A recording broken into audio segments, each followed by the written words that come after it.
गुरु रामानंद जी के साथ एक भंडारे में गए हुए थे। वहाँ पहले सत्संग हो रहा था, जिसमें बताया जा रहा था कि भगवान हो तो राम जैसे हो, जिन्होंने कभी ऊंच नीच नहीं देखी। भील शूद्र के झूठे बेर भी भक्ति भाव से हंस हंस कर खाए। प्रवचनों के बाद भंडारा शुरू हुआ।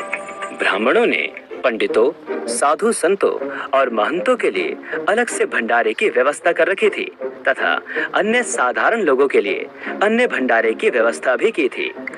ब्राह्मणों ने देखा कि कबीर जी भी रामानंद जी के साथ आए हैं, जो जुलाहा जाति से हैं।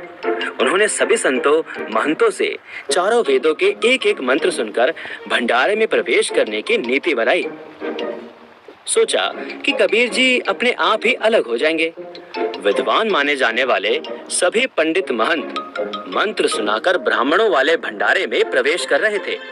रामानंद जी के बाद कबीर साहब जी की बारी आनी थी। ब्राह्मणों ने कहा, कबीर जी, इस भंडारे में वे ही विद्वान भंडारा करेंगे जो चारों वेदों के एक एक मंत्र सुना देंगे। भाई, मैं तो अनपढ़ हूँ, मुझे कहाँ वेदों के मंत्र पढ़ने आते हैं। जहाँ भंडारा चल रहा था वहाँ से थोड़ी ही दूर पर एक भैंसा खड़ा था। कबीर साहब ने उस भैंसे को आवाज देकर बुलाया, अरे भैंसा राम, भाई जरा नजदीक तो आना। भैंसा दौड़कर भंडारे के सामने आ गया। कबीर साहब ने अपना हाथ भैंसे पर रखा और कहा कि भैंसा राम, इन्हें वेदों के मंत्र सुनाओ भाई। भैंसे ने चारों वेदों से एक एक मंत्र सुना दिए।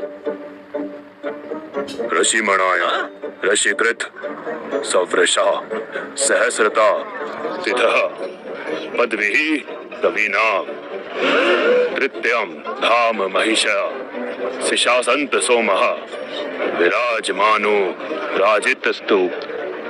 अर्थात कबीर देव शिशु रूप धारण कर लेता है, लीला करता हुआ बड़ा होता है। कविताओं द्वारा तत्व ज्ञान वर्णन करने के कारण कवि की पदवी प्राप्त करता है, अर्थात उसे ऋषि, संत व कवि कहने लग जाते हैं।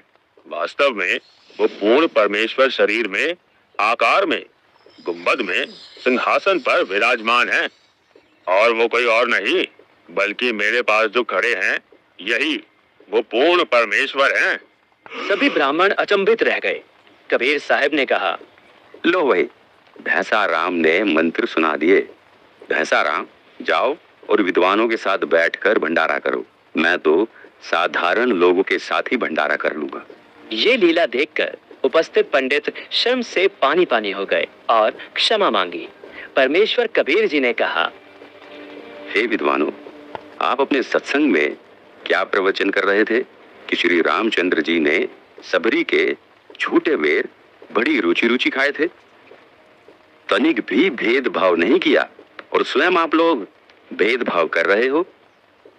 करनी तज कथनी कथै, अज्ञानी दिन रात, पुकर जो भौंकत फिरे, सुनी सुनाई बात।